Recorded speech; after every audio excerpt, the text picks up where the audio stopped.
لا إله إلا الله. السلام عليكم ورحمة الله وبركاته. إن الحمد لله نحمده ونصلي على رسوله الكريم. أما بعد، قال الله تعالى في القرآن العظيم: أعوذ بالله من الشيطان الرجيم. بسم الله الرحمن الرحيم. من يشفع شفاعة حسنة يكن له نصيب منها ومن يشفع شفاعة سيئة يكن له كفل منها وكان الله على كل شيء مقيتا. وقال نبينا عليه الصلاة والسلام: من رأى منكرا فليغيره بيده فإن لم يستطع فبلسانه فإن لم يستطع فبقلبه ذلك أضعف الإيمان أو كما قال عليه الصلاة والسلام. கண்ணியத்திற்குரிய அல்லாஹ் நல்லடியார்களே, அல்லாஹ்வுடைய நாட்டம், அவனுடைய கிருபை, நாம் சமீபத்தில் மிக சொற்ப நாட்களில் தேர்தலை எதிர்நோக்கி நாம் அமர்ந்திருக்கிறோம். அல்லாஹ் நல்ல ஆட்சியாளரை நமக்கு ஏற்படுத்தி கொடுப்பானாக. தேர்தல் என்பது நாட்டை ஆளுகிற தலைமையை நாமே தீர்மானிப்பது, நம்முடைய கையில் ஒப்படைக்கப்பட்டிருப்பது. நம்முடைய பகுதிகளில், நம்மை போன்ற நாட்களில் அதை தேர்ந்தெடுப்பது நம்முடைய கட்டாய கடமையாக இருக்கிறது. ஒவ்வொரு மனிதனுடைய உரிமையும் சொல்லப்போனால் அது கடமையும் என்று நாம் சொல்லலாம். ஏனென்றால் இஸ்லாத்திலும் கூட ஓட்டு போடுதல் என்பதை பற்றி வலியுறுத்தப்படுவதை நாம் எல்லாம் காண முடிகிறது. ஷஹாதத் சாட்சி சொல்லுதல், ஷஃபாஅத் சான்று பகர்தல், சான்று அளித்தல், வகாலத் ஒப்புவித்தல், திருமறை இப்படி 3 வகையாக பேசுகிறது. இதை 3 வகையான ஆயத்துகளை அடிப்படையாக வைத்து தஃப்சீர் மாரிஃபுல் குர்ஆனுடைய ஆசிரியர் அல்லாமா முஃப்தி முஹம்மது ஷஃபி ரஹ்மத்துல்லாஹி அலைஹி அவர்கள் தன்னுடைய தஃப்சீரிலே கூறுகிறார்கள்: ஓட்டு போடுவது என்பது ஒரு அநீதவானுக்கு எதிராக, ஒரு அநீதத்திற்கு எதிராக நீதிமன்றத்தில் சொல்லக்கூடிய சாட்சிக்கு சமம் என்று சொல்லி காண்பிக்கிறார்கள். ஒரு கொலை குற்றம் ஒருவன் புரிந்துவிட்டான், அதை பார்த்த ஒருவன் நீதிமன்றத்தில் அவனுக்கு எதிரே சாட்சி சொல்லுகிறான் என்றால் அது இஸ்லாத்தில் வலியுறுத்தப்பட்ட ஒன்று. ஒரு சாட்சியை மறைக்கக்கூடாது. நாம் பார்த்த தவறை யாராவது கேட்கிற பொழுது அல்லது அந்த தவறை நாமவே முன்மொழிய வேண்டும். குறிப்பாக நீதிமன்றம் போன்ற பகுதிகளில் சாட்சிக்கு நாம் அழைக்கப்பட்டால் நாம் பார்த்த காட்சியை நாம் சொல்லியாக வேண்டும். அப்படி சொன்னால்தான் அந்த கொலை குற்றம் புரிந்தவனுக்கு தகுந்த தண்டனை நிறைவேற்றப்படும். அவன் திருந்துவதற்கு ஒரு வாய்ப்பாகவும் அமைகிறது. அந்த இடத்தில் ஒரு ஓட்டு போடுதல் என்பதை இஸ்லாம் வைக்கிறது. சாதாரண ஓட்டு போடுதல் கிடையாது. ஒரு அநீதத்திற்கு எதிராக நாம் நீதிமன்றத்தில் சாட்சி சொல்லக்கூடிய அளவிற்கு அதனை உயர்த்தி வைத்திருக்கிறது இஸ்லாம். அப்போ ஒரு அநீதத்திற்கு எதிராக நாம் சாட்சி சொல்ல வேண்டும் என்றால் ஓட்டு போட வேண்டும். ஏனென்றால் எல்லா ஆட்சிகளிலும், குறிப்பாக சமீபத்திய ஆட்சிகளில் சிறுபான்மை மக்களுக்கு எதிராக செயல்படுதல் மற்றும் பாரபட்சம் காட்டுதல், குறிப்பாக இஸ்லாமிய மத ஆலயங்களை தகற்றுதல், அதிலும் அவர்களுடைய பின்னறிக்கை இப்படியே சென்றால் இந்தியாவில் ஒரு மசூதி கூட இருக்காது என ஒரு பகிரங்கமான பேட்டி அறிவித்தல், பகிரங்கமான முறையில் அவர்களுடைய பேட்டி, பாபர் மசூதை நாங்கள் தான் இடித்தோம் என்று அவர்கள் பேட்டி கொடுத்தல், அவர்களுடைய லிஸ்டை சொன்னால் ஜுமா பயான் முடிஞ்சிடும். அவ்வளவு அவர்கள் மீது குற்றச்சாட்டுகள் இருக்கிறது. அவர்களுக்கு எதிராக களம் காணுவது நம்முடைய கடமை. எப்படி களம் காணுவது? இது போன்ற ஓட்டு போடுதல் மூலியமாக தான் நம்முடைய அவர்களுக்கு எதிரான சாட்சியை, அவர்களுக்கு எதிரான குற்றத்தை நாம் பழி வாங்க முடியும். அல்லாஹ் குர்ஆனில் சொல்லுகிற பொழுது, வலா யஹ்பஸ் ஷுஹதா இதா மா துஉ, சாட்சி சொல்வதற்காக வேண்டிய சாட்சியாளர்கள் அழைக்கப்பட்டால் அவர்கள் மறுக்க வேண்டாம் என்று அல்லாஹ் சொல்லுகிறான். உங்களை சாட்சிக்காக வேண்டி கூப்பிட்டால் இல்லை நான் வரமாட்டேன் என்று மறுக்கக்கூடாது. நீங்கள் பார்த்த தவறை ஆமாம் இவர் தவறு செய்தார் என்று சொல்ல வேண்டும். இஸ்லாம் அதற்காக வேண்டி வந்த மார்க்கு தான் இஸ்லாம். யாருக்காக வேண்டியும் ஏற்றத்தாழ்வு காட்டக்கூடாது. முந்தைய வேதத்தினர்கள் செய்த மிகப்பெரிய தவறு இதுதான். ஆளுக்கு தகுந்தவாறு சட்டங்களை மாற்றுவது. ஒரு சாதாரண ஒரு பாமரன் ஒரு தவறை செய்தால் சரியான தண்டனை நிறைவேற்றுவார்கள்.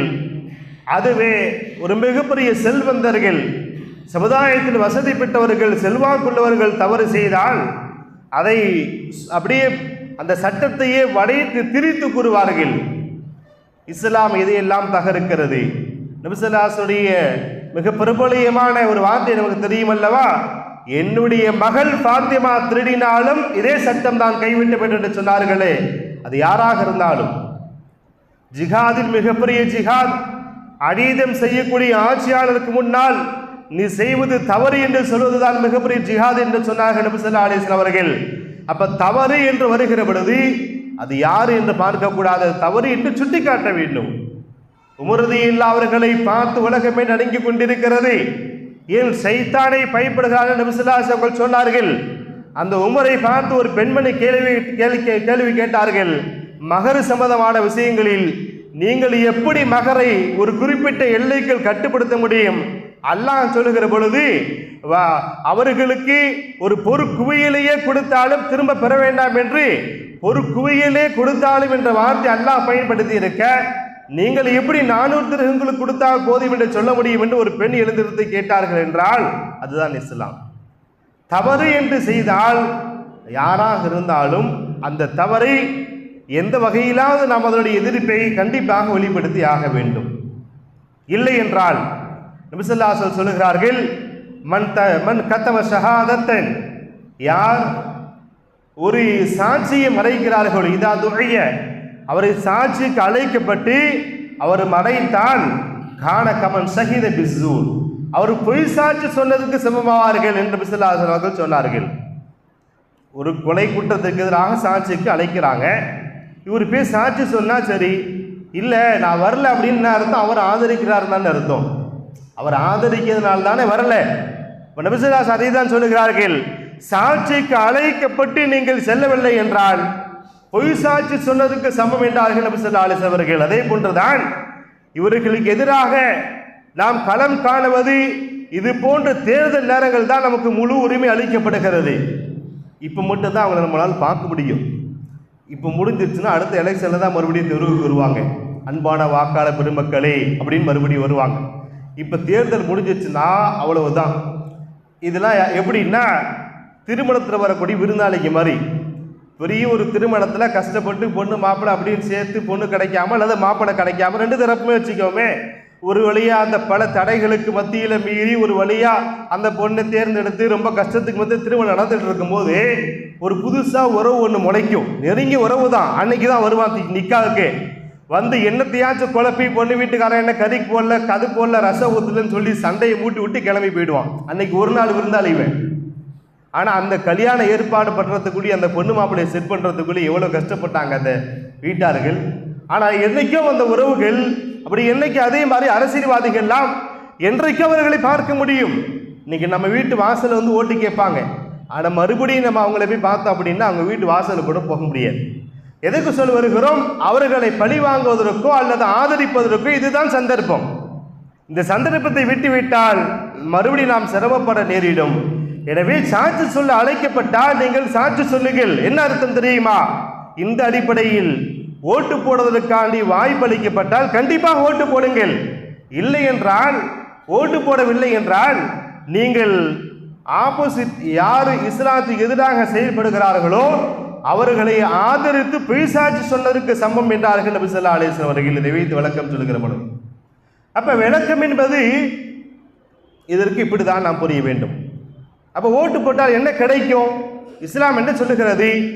மையஷ்ஃபா ஷஃபாஅத்தன் ஹஸனத்தன் யகுல் லஹு நஸீபு மின்ஹா.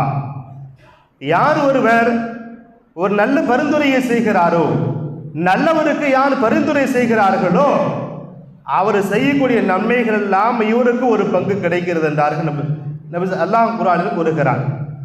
அவர் செய்கிற நன்மைகள் எல்லாம் ஒரு பங்கு இவருக்கும் கிடைக்கிறது. அதே போன்று யார் கெட்ட பரிந்துரையை செய்கிறார்களோ எக்குல்லஹு கிஃபுலு மின்ஹா, அதிலிருந்தும் அவருக்கு ஒரு பங்கு கிடைக்கிறது.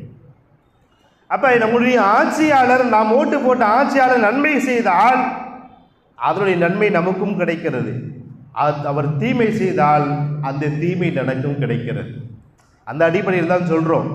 அப்ப முழுக்க முழுக்க நல்ல ஆட்சியாளர் அப்படிங்கிறது நம்மளாம் மறந்துடணும்.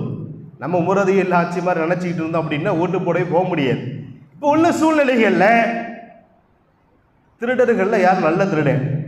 இவன் உயிரே பறிச்சுட்டு போறேங்கிறான், இவன் 1 லட்ச ரூபாய் காசு எடுத்துட்டு போறேங்கிறான். 2 பேத்துல யாரை முக்கியத்துவம் கொடுப்பீங்க?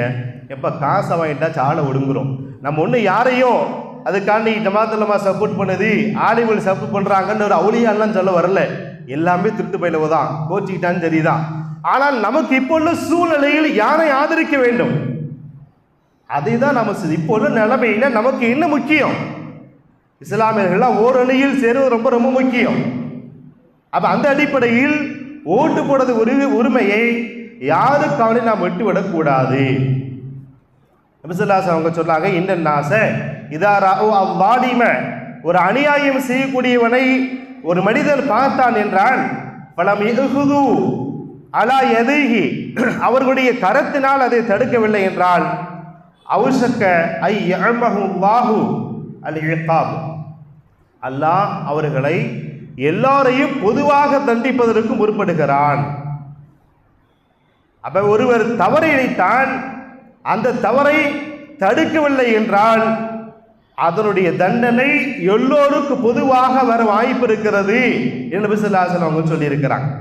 அப்ப தவறு நடக்கிறது, சிறுபான்மை இனத்திற்கு எதிராக ஒரு தவறு நடக்கிறது, அவர்களுக்கு எதிராக நாம் ஓட்டு போடவில்லை என்றால் அதனுடைய தண்டனைகள் எல்லோருக்கும் வர நேரிடும். நபி ஸல்லல்லாஹு அலைஹி வஸல்லம் இங்கு சொன்னது கரத்தான் தடுக்க வேண்டும் என்று.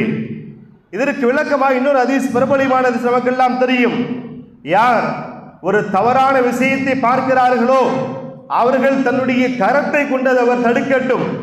ஃபைல்லம் யஸ்ததி ஃபபிலிசானிஹி, கரத்தை கொண்டு தடுப்பதற்கு முடியவில்லை என்றால் நாவை கொண்டாவது தடுங்கள். ஃபைல்லம் யஸ்ததி ஃபபிகல்பிஹி, நாவினால் சொல்லுவதற்கு உங்களுக்கு அந்த இடத்தில் வாய்ப்பு இல்லையா, கல்பிலாவது நீங்கள் வெறுங்கள், அது பாவம் என்று வெறுத்து ஒதுங்குங்கள். தாலிக அல்லாஹுல் ஈமான், இது ஈமானிலேயே மிக பலகீனமான ஒரு நிலைமை. என்ன தெரியுமா? கல்புல வெறுக்கிறது. நம்ம என்ன கேட்கிறோம்னா, பல இடங்களில் தவறு நடக்கிறது தான். திருமணம் போன்ற நிகழ்ச்சிகள்ல சில இடங்கள்ல ஆடல் பாடி கச்சேரெல்லாம் வைக்கப்படுகிறது. நம்ம என்ன செய்யணும்னா தடுக்கணும், தவறுன்னு சொல்லணும், இல்லையா கையால தடுக்கணும், இல்லையா சொல்லணும், இல்லையா உள்ளத்தினாவது வெறுத்து ஒதுங்கி வந்துடணும். சே இப்படி செய்யறாங்களேன்ட்டு நம்ம உட்காந்து வேடிக்கை பார்த்தோம்னா அது ஆதரிக்கிறதுக்கு சம்பவம். ஆடியன்ஸ் இருந்தால் தானேங்க டான்ஸ் ஆட, எல்லாம் ஏஞ்சி போயிட்டோம்னா. அப்ப அதை தான் இஸ்லாம் சொல்லுகிறது, முடிந்த அளவு அந்த இடத்தை விட்டாச்சு போயிடுங்க. ஒரு சாரார் புறம் பேசுறாங்க, ஒரு கூட்டம் உட்காந்து புறம் பேசுது, என்ன செய்யணும்? தடுக்கணும். நாம சொல்லக்கூடிய இடம் அந்த இடம் சொல்லலாம், எப்பா புறம் பேசாதீங்கன்னு சொல்லலாம். இல்லையா என்ன செய்யணும்? இல்ல அல்லாஹ் காப்பாற்றணும் அப்படின்னு அந்த இடத்தை விட்டு வெளியே வந்துடணும். நாமளும் கூட உட்காந்து நல்ல புறம் ஃபுல்லா பேசிட்டு அப்புறம் பின்னால் நல்லது மாதிரி நடிச்சோம்னா இஸ்லாமும் கல்பிலாவது வெறு என்று சொல்லுகிறது. அந்த அடிப்படையில் தான் இங்கே ஓட்டு போடுதல் என்பது ஒரு வகையான தவறை தடுக்கக்கூடிய ஒரு நிலைமையில் இஸ்லாம் வைத்திருக்கிறது. அவங்களுக்கு எதிராக ஓட்டு போட்டு அவங்கள நம்ம கீழே இறக்குறோம் அப்படின்னா அது தவறை வெறுக்கிற ஒரு இடத்தில் இஸ்லாம் ஓட்டு போடுதலை வைத்திருக்கிறது. எனவே எல்லோரும் கண்டிப்பாக ஓட்டு போட்டே ஆக வேண்டும். ஒரு நிகழ்ச்சி ஒன்று கர்நாடகாவில் ஒருத்தவர் எலெக்ஷன் நிற்கிறார். ஒரு முஸ்லீம் ஒருத்தவர் நிற்கிறார். 12 ஓட்டு வித்தியாசத்தை தோத்துறார். தோத்தது வித்தியாசம் 12 ஓட்டு தான். என்னன்னு பார்த்தா அவர் குடும்பத்தில் உள்ள 12 பேர் ஓட்டு போட வரல. அப்போ அந்த 12 ஓட்டு தான் அவர் தோக்கடிச்சிருக்குதுங்கிறாங்க. அப்போ நம்மால் முடிந்த இந்த சாட்சியை நாம் எடுத்து சொல்லி ஆக வேண்டும். இப்போ ஒரு டவுட் வருது, அதாவது நம்ம ஓட்டு போடுறோம், ஓட்டு போட்டதுக்கப்புறம் மாறிக்கிறாங்களே, அப்படியே செய்கிறது. அப்போ இஸ்லாம் என்ன வழிகாட்டுகிறது என்றால், நாம் இப்போ தான் ஆராய்ச்சி செய்ய முடியும். இப்போ நமக்கு நான் ஆரம்பத்தில் சொன்ன மாதிரி தான், எல்லாமே அவுலியாக்கள்லாம் கிடையாது. இப்போ உள்ள நிலைமையில் நமக்கு இஸ்லாத்துக்கு பாதுகாப்பு என்ன, அதை தான் செய்ய முடியும். அதையும் மீறி ஏதோ நடக்கிறது, அப்போ நமக்கு அந்த குற்றத்தினுடைய அந்த பங்கு நமக்கு வராது. நம்ம ஆரம்பத்தில் சொன்ன மாதிரி அவர் செய்த குற்றமெல்லாம் நமக்கு வரும்னு சொல்லி சொன்னோம்ல, அது நமக்கு வராது. ஏன்னா ஒரு மார்க்க சட்டத்தை வைத்து சொல்லுகிறார்கள். ஒருவர் ஒரு வனாந்தர ஒரு காட்டுக்கு செல்லுகிறார். அந்த போய் அவர் தொழுகிறப்ப கிபுலா தெரியல. அப்போ என்ன செய்யணும்? யாருமே கேட்கறதுக்கு ஆள் இல்லை. இன்றைக்குமா நவீன கருவி அன்னைக்கு இல்லை. இப்படிப்பட்ட நிலைமையில இவருடைய சட்டம் என்ன? இவரால் முடிந்த அளவுக்கு இவருடைய அறிவை வைத்து என்ன செய்யணும்னா கிபுலாவை ஆராய்ச்சி செய்யணும். இப்படியே பார்க்க வேண்டியதான், எது மேற்கு எது கிழக்கு, முடிந்த அளவு ஆராய்ச்சி செய்து தொழுகிறார். தொழுது முடிச்சதுக்கு பிறகுதான் தெரியுது நீங்க கிபுலாக்கு ஆப்போசிட்ல தொழுதீங்கன்னு தெரியுது. இவரை பொறுத்தவரை மார்க்க சட்டம் என்ன? ஆராய்ச்சி செய்து இவர் தொழுததால் இவர் தொழுக கூடிக்கும், தப்பு கிடையாது. அதே மாதிரிதான் நாம் உள்ளதிலேயே கொஞ்சம் தீங்கைக்கு இழைக்கக்கூடியவர் யார் என்று தான் பார்க்கிறோம் ஒழிய, உமரதியில் அவங்கள மாதிரி நல்ல மிகப்பெரிய சஹாபாக்கள் அவுலியாக்கள் நம்ம தேட முடியாது, வாய்ப்பே இல்லை. பேச்சிலே பேசலாம், நம்ம ஒரு நல்லா பேசுறாரு, அவருடைய கொள்கை சித்தாந்தம் நல்லா இருக்கு, அப்படி இல்லை நம்ம பார்க்க தான் முடியும் ஒழிய, ஒரு சில பதவிக்குன்னு ஒரு சில குணம் இருக்குது, அது வெளியே வந்து தான் ஆகும். ஒரு சில பதவிக்கிட்டு ஒரு சில குணம் இருக்குது, அங்கே போனவொடனே ஆட்டோமேட்டிக்காக வெளிப்பற்றும்.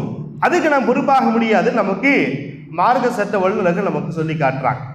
அப்போ ஒரு செய்தி என்ன செய்யணும் அப்படின்னா, நம்முடைய ஓட்டுக்களை தவறாது எந்த வகையிலாவது நாம் செலுத்த முயற்சிக்க வேண்டும். ஒரு புள்ளி விவரத்தின் பிரகாரம் இஸ்லாமிய ஓட்டுக்கள் 56% தான் விழுகிறது, மீது 44% விழுகிறது கிடையாது. ஒரு புள்ளி விவரம். இப்போ எப்படி நம்முடைய ஓட்டுக்கள் அங்கே கபூலாகும், எப்படி அங்கே பலிக்கும்? ஒரு சிலர் வெளிநாட்டில் இருக்கிறாங்க, வர முடியாத சூழலில் அது கை. ஒரு சிலர் இப்படி என்னத்தை ஓட்டு போட்டு என்ன பிரயோஜனம், திருப்பி அவன் தான் வரப்போகிறான் அப்படின்னு நம்மளா முடிவு பண்ணிக்கிறது. இது கொடுமை என்ன தெரியுமா? நோன்பு வச்சு இஃப்தார் நேரத்தில் இதே பேசுகிறாங்க சில பேர். இஃப்தார் நேரம், துவா கபூல் ஆகிற நேரம், என்ன வார்த்தை விடுற வார்த்தையை கவனிக்கணும். என்ன ஓட்டு போட்டு திருப்பி அவன் தான் வரப்போகிறான், அப்போ கபூல் ஆகுமா இல்லையா? அந்த கபூலியத்துக்கு நம்ம தான் காரணம். நோன்பு வச்சுக்கிட்டு நம்ம பழக்கத்தில் சொல்லியிருக்கிறோம், எந்த வார்த்தையும் பேசக்கூடாது, பேசுகிற வார்த்தையெல்லாம் கபூல். நோன்பு கவுல பவர் இருக்குது, நோன்பு வச்சுக்கிட்டு ஃபுல்லாக அரசியல் பேசவே கூடாது, பேசுகிற நல்ல வார்த்தையை தான் பேசணும். நம்ம அந்த நேரத்தில் போயிட்டு இவன் தான் திருப்பி வருவான், அதெல்லாம் ஒன்றும் பண்ண முடியாதுன்னு அவன் தான் வருவான். ஏன் நம்ம செஞ்ச துவா முடியாச்சு. சாதாரண விடக்கூடிய வார்த்தை கூட துவாவாக மாறுகிறது. இப்போ விடக்கூடிய வார்த்தை கூட நல்ல வார்த்தையாக மாறணும். எதுக்கு சொல்கிறோம் அப்படின்னா, சிலவர் இப்படி வெறுத்து நான் போடுற ஒரு ஓட்டில் என்ன ஆகிட போகுது, திருப்பி அவன் தான் வரப்போகிறான், அதுக்கான கிடைக்கிற வாய்ப்பு விட முடியுமா நம்மளால்? முயற்சி செய்ய வேண்டும். அதற்கு பிறகு என்ன செய்யணும் அப்படின்னா, அல்லாட்ட பொறுப்பு ஒப்படைக்கணும். முழுக்க அரசியல்வாதிகளையே நம்பி அப்படியும் இருக்கக்கூடாது. முழுக்க அதே நேரத்தில் அரசியலை வெறுத்துட்டு இப்படி இருக்கக்கூடாது. ரெண்டு முயற்சியுமே செய்யணும். ஓட்டு போட நம்முடைய கடமை, அதை ஓட்டு போட்டாக வேண்டும். அதுக்கு தகுந்த வாரி நம்ம என்ன செய்யணும்னா, அல்லாட்டே பொறுப்பு ஒப்படைக்கணும். ஹராம் ஹலால பேணி நடக்கணும். குறிப்பாக ஓட்டு போடுற நேரத்தில் காசு வாங்குறது, இஸ்லாமியர்கள் வாங்குறது ஹராம், அது லஞ்சம். சில இடங்களில் பெரிய லெவலில் அமௌண்ட் வாங்கிக்கிறாங்க, சில ஊர் சார்பில் ஜமாத் சார்பில். நம்ம என்ன சொல்லலாம் அப்படின்னா, அப்படியே கொடுக்க ஆசைப்படுறீங்களா, நீங்கள் ஜெயிச்சதுக்கு வந்து தாங்க, அது அன்பளிப்பாக போயிடும். அதை எப்படி யூஸ் பண்ணுமோ மாற்றி யூஸ் பண்ணிக்கலாம், தப்பு கிடையாது. ஆனால் ஒரு செயல் நடக்கிறதுக்கு முன்னாடியே கொடுத்தா லஞ்சம், அது எப்படி ஆதரிப்பது? அது வாங்கக்கூடாது. நம்ம வீட்டில் எப்படி பறக்கத்து இருக்கும், அப்படியே உலக ரீதியாக வச்சுக்கிட்டாலும் யாரு காசு அது? இப்படி கொடுக்குறப்ப மறுபடியும் எடுக்க தானே பார்ப்பாங்க. ஒரு போஸ்டிங்கு போகிறப்ப ஃப்ரீயாக போனாங்கன்னா, அதான் இப்போ உதாரணத்துக்கு மருத்துவர்கள்லாம் போகிறப்பே சம்பாதிக்கிற நோக்கத்தில் போக மாட்டாங்க. நல்ல ஒரு சேவை செய்யலாம் அப்படின்னு நோக்கத்தான் போவாங்க. ஆனால் வாங்குற ஃபீஸை பார்த்தா சேவை செய்ய முடியுதா? அங்கே வட்டி வாங்கி அதை வாங்கி லோனுக்கு வாங்கி படித்து சேவை செய்வா போக முடியும்? திருப்பி காந்தகத்தை காசு எப்படி எடுக்கலாம் தான் பார்க்கலாம். அதே மாதிரி தான் அரசியலில் இது மாதிரியான செலவுகளை செஞ்சுக்கிட்டு வரப்ப திருப்பி என்ன சேவை செய்ய முடியும்? இல்லை. அந்த காசை எப்படி எடுக்கலாம் தான் பார்ப்பாங்க. அதே நேரத்தில் இலவசங்களை பார்த்து அமர்ந்துடக்கூடாது. ஆஹா இவன் ஜெயிச்சுட்டா நமக்கு இப்போ நிறைய பேர் இந்த 2 மாத பீரியடில் நிறைய பேர் லோன் வாங்கியிருப்போம். இதில் சொசைட்டியில் போயிட்டு நகைக்கடை ஏன்னா நகைக்கடை இவன் வந்தால் நகைக்கடை தள்ளுபடி ஆகிடும் அப்படின்ட்டு இப்படி இலவசங்கள் நம்பி ஏமாறக்கூடாது. ஒரு கதை ஒன்று சொல்லுவாங்க. ஒரு ஊரில் ஒரு ஓநாய் ஒன்று இருந்துச்சாமா. தினம் ஊருக்குள்ளே வந்து சில ஆடுகளை வேட்டையாடிட்டு போயிடும். ஊர் மக்கள் பார்த்தாங்க, எவ்வளவோ தடை செஞ்சு பார்த்தாங்க, அதை தடுக்க முடியல. ஒரு தடவை பெரிய கத்தி ஒன்று அந்த வலை வழியில் வச்சுட்டு அந்த கத்தியில் ஒரு ஆட்டுடைய ரத்தத்தை தேய்ச்சி விட்டாங்க. அது ஓநாய் வருகிறது. அதை இரத்த வாடையை பார்த்து அப்படியே நக்கி சாப்பிடுகிறது. நக்க நக்க என்னாகும், அதோட நாக்கும் கிழிச்சு அந்த ரத்தம் அதில் ஊறும். இதுக்கு தான் நாக்கில் காயம் ஏற்படுறதுங்கிறது தெரியாமல் திரும்பவும் அந்த கத்தியை நக்கி நக்கி கடைசி ரத்தம் எல்லாம் சுண்டு போய் இது இறந்து போனதாக ஒரு வரலாறு வேடிக்கையாக சொல்லுவாங்க.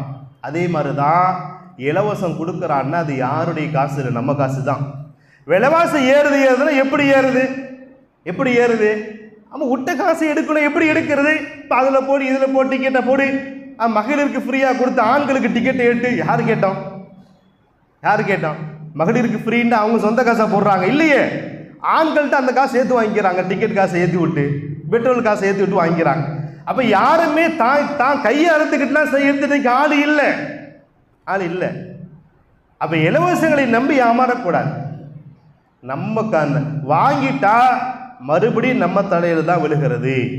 அப்போ ஒரு புறம் ஹலால் ஹராம் பார்த்து நம்ம முறையில் நடந்துக்கணும். அரச நேரத்தில் நிறைய லஞ்சங்கள் கையூட்டாக பெறப்படுகிறது. அது அல்லாட்ட பதில் சொல்லி ஆகணும். இங்கே நம்ம என்னமோ காரணம் சொல்லிக்கலாம், நம்ம காசு தான் என்னமோ சொல்லிக்கலாம். அல்லாட்ட லஞ்சம் வாங்கிறதுக்கான தண்டனை அதை நீங்கள் அனுபவிச்சு தான் ஆகணும், வாங்கக்கூடாது. அது ஒரு விஷயம். அதே நேரத்தில் அல்லாட்ட முழு பொறுப்பை ஒப்படைக்க வேண்டும். நம்முடைய வாழ்க்கை தரத்தை மாற்றிக்கொள்ள வேண்டும். நேற்று நாம் சொன்னது போல நம்முடைய வாழ்க்கை நடைமுறை ஆட்சியை மாற்றுகிறது. ஒரு பெரியவங்க சொன்னாங்க, பூமிக்கென்று ஒரு விதமான வெறி தாகம் இருக்கிறது. அந்த தாகத்தை உங்களுடைய சஜிதாவை கொண்டு தாகத்தை அதை அடையுங்கள். பூமிக்கு தாகம் இருக்கு, தண்ணி ஊற்றினா அடையாது. என்ன செய்யுமா? சஜிதாவை கொண்டு அடையுங்கள். இல்லை என்றால் அந்த பூமிக்கு இரத்த வரி பிரித்து விடுண்டாங்க. பூமிக்கு உள்ள ஹக்கு என்ன தெரியுமா?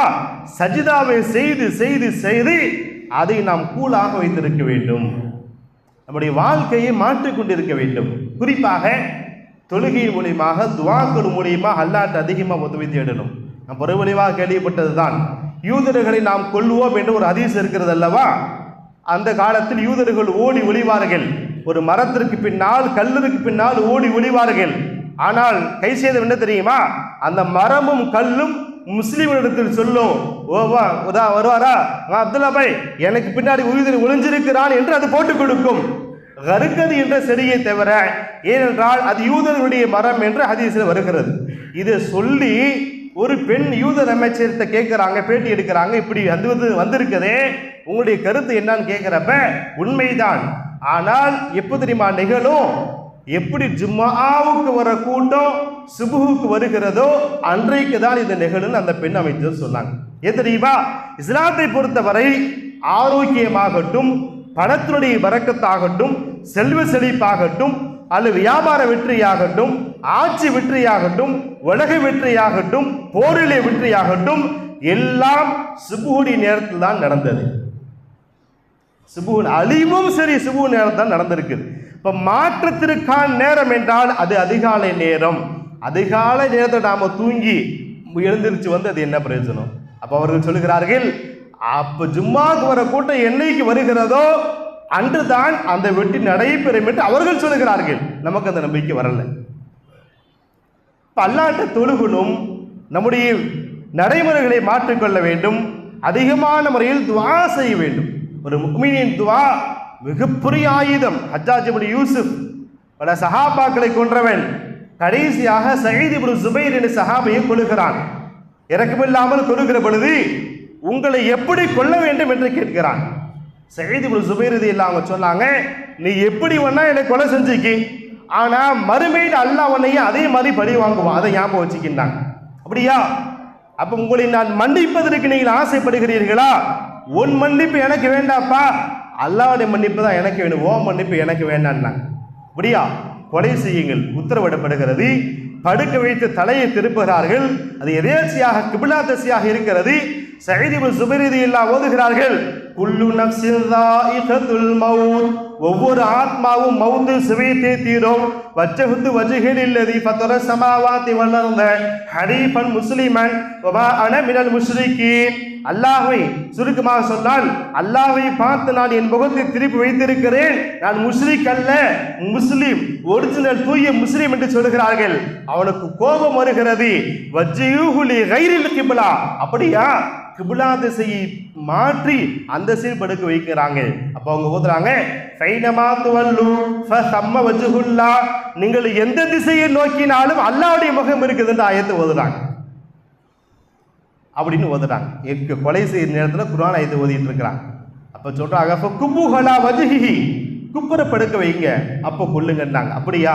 குப்புற படுக்க வைத்தவுடன் மின்ஹா கலக்னாக்கும் வஃபீஹா நுஈதுக்கும் வமின்ஹா நுக்ரிஜுக்கும் தாரத்தன் உக்ரா, அல்லாஹ் சொல்லுகிறான், இந்த மண்ணிலிருந்து தான் உம்மை நாம் படைத்தோம், இந்த மண்ணின் பக்கமே உம்மை நான் மீட்டு கொண்டு வருவோம், இந்த மண்ணிலிருந்தே இன்னொரு முறை உங்களை நான் எழுப்புவோம் என்று அல்லாஹ் சொல்லுகிற அந்த ஆயத்தை ஓதியவுடன் அதுக்கு மேல பதில் பேச முடியல, கொலை செய்ய ஆரம்பிக்கிறான். அப்பொழுது அவர்கள் துஆ ஓதுகிறார்கள். யார்? சயீத் இப்னு ஜுபைர் ரலியல்லாஹு அன்ஹு துஆ சொல்லுகிறார்கள், அல்லாஹும்ம லா துஸல்லித்துஹு அலா அஹதின் மின் பஅதிஹி யக்துலுஹு மின் பஅதிஹி, யா அல்லாஹ் எனக்கு பின்னால் இவன் யாரையும் கொலை செய்கிற அளவிற்கு யார் மீது சாட்டி விடாதே அல்லாஹ், இவன் செய்கிற கடைசி கொலை நானாக தான் இருக்க வேண்டும் துவா செய்கிறாங்க. ஒரு துவா செஞ்சாங்க. அறுக்கிறார்கள், கழுத்து அறுக்குகிறார்கள். அஷ்ஹது அல்லா இலாஹ இல்லல்லாஹ் வ அஷ்ஹது அன்ன முஹம்மது ரசூலுல்லாஹ், கலிமாவை சொல்லுகிறார்கள். இரக்கமற்று அறுக்கப்படுகிறது.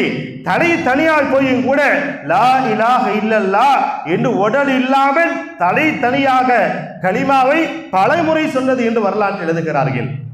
இப்போ நமக்கு இங்கே விஷயம் என்னன்னா, கடைசியில் ஒரு துவா செஞ்சாங்கல்ல, எல்லாம் கடைசி கொலை நானாக தான் இருக்கும், இவருடைய கொடுமையை தாங்க முடியல, இதுக்கு பின்னாடி விட்டு வைக்காது என்று துவா செய்தார்களே, அதற்கு பிறகு வரலாற்று எழுதுகிறார்கள். சரியாக 15 இரவு இந்த உலகத்தில் வாழ்ந்தான் ஹஜ்ஜாஜ் இப்னு யூசுப். 15 இரவுகளும் தூங்க முடியவில்லை. கண்ணை மூடினால் திடீரென்று எழுகிறான், பேய் பிடித்தது போல, பித்து பிடித்தது போல. அரக்கன் பயப்படுவது மிகப்பெரிய அதிசயம். எழுந்து சொல்லுகிறான், கண்ணை மூடினால் சயீத் இப்னு ஜுபைர் என் காலை பிடித்து இழுப்பதை போன்று எனக்கு பயமாக இருக்கிறது என்று புலம்பி 15 நாள் கத்து அவன் இறந்து போனான் என்ற வரலாறை பார்க்கிறோம். எதற்கு சொல்லுவார்? அவருடைய கொடூரனையே ஒரே ஒரு முஃமினுடைய ஒரே ஒரு துவா மாட்டி இருக்கிறது. இப்போ நம்மகிட்ட மிகப்பெரிய ஆயுத துவா இருக்கிறது.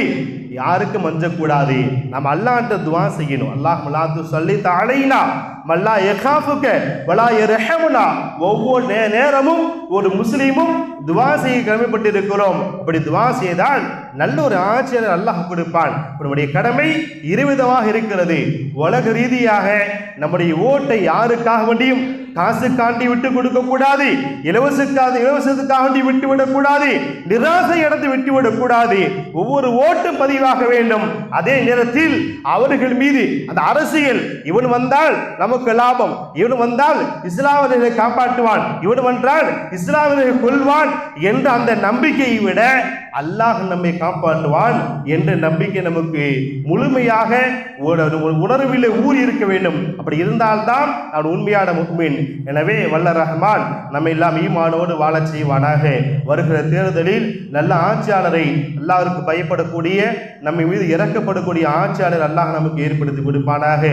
உலகம் முழுவதிலும் எங்கெல்லாம் சிறுபான்மையின மக்கள் பாதிக்கப்படுகிறார்களோ, குறிப்பாக இஸ்லாமியர்கள் பாதிக்கப்படுகிறார்களோ, அங்கெல்லாம் அல்லாஹ்வுடைய உதவி ஏற்படுத்துமாக, குறிப்பாக பலஸ்தீன் முஸ்லிம்களுக்கு அல்லாஹ் அவர்கள் நல்ல வெற்றி ஏற்படுத்தி விடுப்பானாக என்று கூறி விடுத்துக் கொள்கிறேன். வாஹ் தஅவானா அல்ஹம்துலில்லாஹி ரப்பில் ஆலமீன். அஸ்ஸலாமு அலைக்கும் வரஹ்மத்துல்லாஹி வபரகாத்துஹு.